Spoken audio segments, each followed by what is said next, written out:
Assalamualaikum warahmatullahi wabarakatuh. Kembali berjumpa kembali di channel kesayangan kita. Semoga para subscriber di channel ini selalu diberikan kesehatan dan dijauhkan dari segala musibah dan bencana. Amin ya robbal alamin. Di konten kita sebelumnya, kita membahas Mbak Kumailah Hakimah yang dengan kontroversinya yang meresahkan banyak kalangan ya di media sosial. Di konten kita kali ini, saya akan mereaksi satu video yang viral ya dari Mbak Kumailah Hakimah. Mari kita lihat dan saksikan cuplikan dari video Mbak Kumailah Hakimah. Nggak apa-apa kali ya, nggak pakai jilbab, kan cuma rambut. Cowok juga punya rambut. Kenapa rambut cowok boleh dikasih lihat, kalau rambut cewek enggak? Padahal rambutnya sama aja. Terus masa sih gara-gara nggak nutupin rambut, kita jadi masuk neraka? Coba bayangin deh, ada dua orang, yang satu nih jahat, suka mencelakakan dan menyakiti orang lain, tapi dia pakai jilbab. Nah, yang satu lagi baik banget, suka nolong, suka nabung, tapi nggak menutup aurat.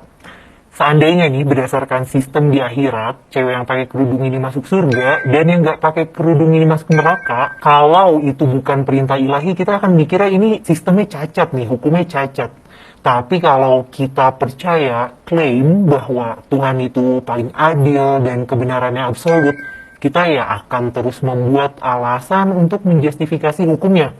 Kita justifikasi deh, kita anggap, oh iya soalnya pakai jilbab itu untuk mencegah pemerkosaan. Meskipun data menunjukkan ya pakai jilbab diperkosa juga. Oh, jilbab itu untuk menjaga harga diri.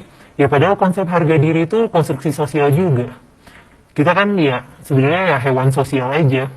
Atau ada juga bentuknya tuh kayak analogi romantisisasi gitu. Jadi cewek yang pakai jilbab tuh bagaikan mutiara, bagaikan berlian atau apalah yang indah-indah, yang indah dan berharga. Nah, kalau yang nggak pakai kerudung, jadi gorengan lah, jadi lollipop tidak berbungkus disemutin lah. Nah, itu kan padahal kayak ideation kita aja, pelabelan kita aja. Sebenarnya padahal pakai jilbab, nggak pakai jilbab, sama aja manusia. Dan penutup kepala itu, idealnya itu harusnya nggak bikin seseorang lebih mulia dari orang lain. Orang itu cuma sehelai kain kok. Masa kita mau jadiin sehelai kain sebagai determinan kemuliaan seseorang?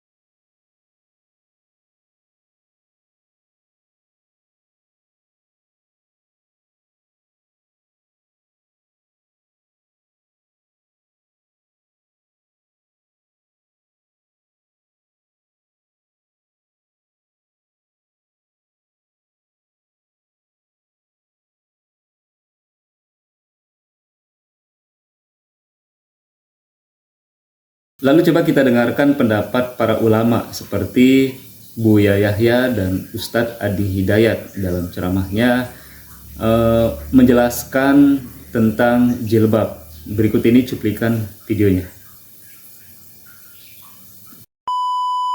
Wal yadribna bi khumurihinna. Turun ayat kerudung. Tutup. Kerudung.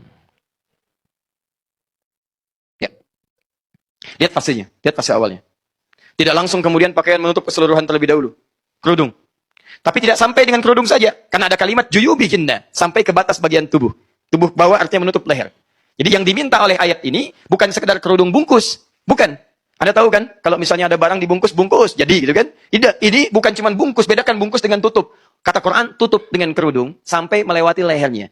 Minimal pada batas tubuh. Jadi awal-awal pakai kerudung, leher jangan kelihatan.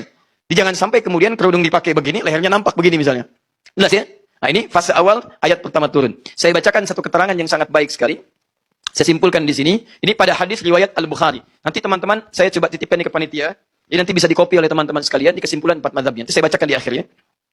Baik, saya langsung bacakan. Lihat di Al-Bukhari nomor hadis 4759. Ya, saya bacakan hadisnya. Lamma nazalat hadhil ayat wal yadribna bi khumurihinna ala juyubihinna. Ketika turun ayat ini tentang kerudung tadi, akhadna uzrahunna fashakhunna min qibal al-hawashi fakhtamarna biha Maka ketika ayat itu turun, semua perempuan-perempuan beriman ingin membuktikan keimanannya di hadapan Allah. Maka mereka berebut mencari kain-kain yang mungkin didapatkan. Bahkan disebutkan di sini, min kibalil hawashi, tidak sedikit dari orang yang perempuan yang merobek kain selimutnya hanya untuk sekedar membuktikan imannya di hadapan Allah Subhanahu wa taala. Anda bayangkan sifat orang-orang beriman pada masa itu. Begitu turun ayat, nggak nanya, kok ditutup ya? Ya. Kok begini ya? Ya. Kok begitu ya? Ya. Baik teman-teman, tiba-tiba apa yang terjadi? Yang jadi pertanyaan mereka hanya satu, apakah keimanan saya benar diakui oleh Allah Subhanahu wa taala atau tidak? Maka mereka berlomba membuktikan keimanannya. Bukan masalah kerudungnya, tapi masalah imannya, itu poin pentingnya. Ya, itu yang penting, saya dapat pengakuan dari Allah. Mau kerudung begini, kerudung begitu, itu persoalan yang lain. Maka ada yang merobek selimutnya, ada yang merobek spraynya, ada yang merobek kainnya. Demi apa? Demi membuktikan keimanan di hadapan Allah Subhanahu wa taala. Zaman dulu nggak punya kerudung, robek selimut. Zaman sekarang kerudung apa model yang tidak ada? Kerudung apa? Sekarang terbentang. Zaman dibebaskan dari keburukan, dilindungi kehormatan, semua mencari barang untuk membuktikan keimanannya. Sekarang barang semua terbentang dan tidak ada alasan bagi perempuan-perempuan beriman untuk menghindari nilai-nilai yang seperti itu. Teman-teman sekalian, saya kembalikan. Jadi mereka kemudian pakai itu untuk menutup bagian kepala sampai dengan ke bagian lehernya. Jelas sampai sini? Kalau Anda melihat anaknya kiai tiba-tiba belum mengenakan kerudung dan sebagainya. Kerudung adalah wajib, sudah jelas. Tidak usah menutup. Maksudnya namanya hijab itu menutup aurat. Sekujur tubuh Anda. Pembahasannya sekujur tubuh Anda. Wahai wanita yang solehah. Di depan orang yang bukan mahram Anda, ajnabi, pembantu dan seterusnya. Orang luar.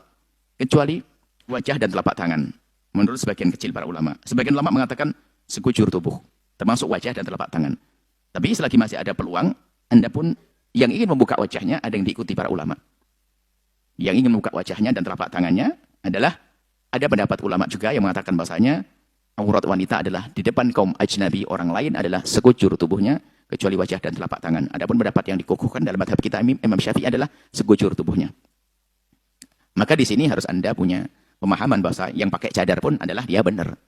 Yang jadi masalah sekarang itu yang dia cadar yang benar malah direndahkan. Sok dan sebagainya. Pakai baju panjang dibikin sok dan sebagainya. Kalau kita menilai orang dengan benci itu repot. Saya tidak paksa anak-anak santri pakai cadar. Cuman kalau dia pakai cadar jempol lebih bagus tentunya.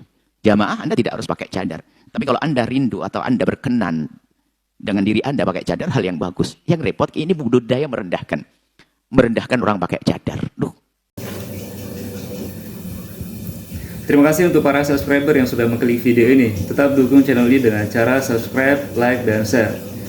Assalamualaikum warahmatullahi wabarakatuh. Sampai ketemu di konten selanjutnya.